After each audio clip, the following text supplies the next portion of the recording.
శ్రీ గురుభ్యో నమః. Sauce TV ప్రేక్షకులకు శుభాభివందనములు. ఓం గురుర్బ్రహ్మా గురుర్విష్ణు గురుర్దేవో మహేశ్వరః గురుర్ సాక్షాత్ పరబ్రహ్మ తస్మై శ్రీ గురవే నమః.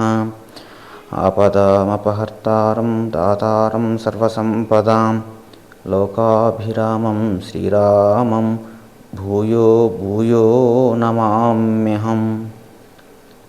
జై శ్రీరామ్. ఓం నమో వెంకటేశాయ.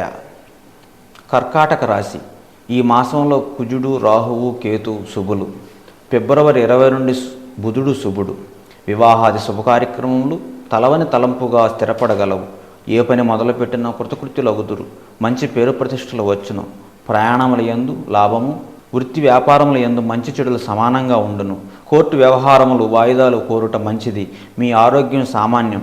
పిల్లలతో సమస్యలు వస్తాయి. కుటుంబ సభ్యులతో వాదోపవాదాలు కలిసిరావు. చెడు సావాసాలకు దూరంగా ఉండండి. సహోద్యోగుల నుండి వివాదాలను తప్పించుకోవాలి. విద్యార్థుల ప్రయత్నాలు ఆలస్యం అవుతాయి. మాసం చివరిలో పిల్లల విషయంలో సంతోషాన్ని కలిగిస్తుంది.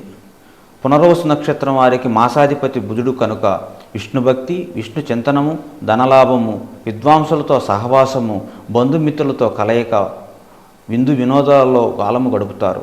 పుష్యమి నక్షత్రం వారికి మాసాధిపతి గురువు అవుతున్నాడు. గురువు గనుక ధనలాభము, భార్యకు వస్త్రప్రాప్తి, గురుభక్తి, గురువు అనుగ్రహము, జ్ఞాన సుఖము, శాంతిగా కాలము గడుపుతారు. ఆశ్లేష నక్షత్రం వారికి మాసాధిపతి చంద్రుడు మంచి భోజన సౌఖ్యము, స్త్రీ సుఖము, సంతోషము, ధనలాభముల సూచనలు ఉన్నవి. ఈ రాశివారు నిత్యము శ్రీ శివకవచ స్తోత్ర పారాయణం చేసుకున్న ఉత్తమం.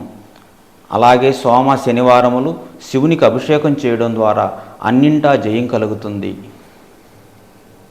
శుభం భూయాత్.